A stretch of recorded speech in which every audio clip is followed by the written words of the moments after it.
direct বেড়ে যাইব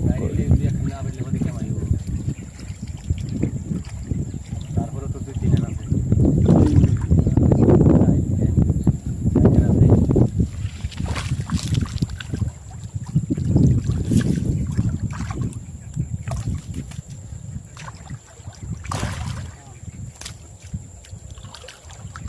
দেখো খেয়াও দিলেই 4 খান 5 খান এবার চারেন আগের খেয়াওতি 5 খান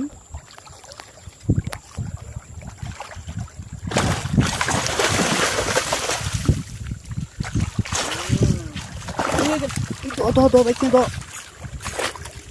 আইয়ো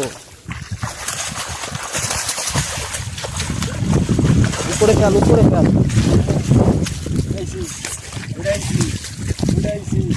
উড়াইছি রে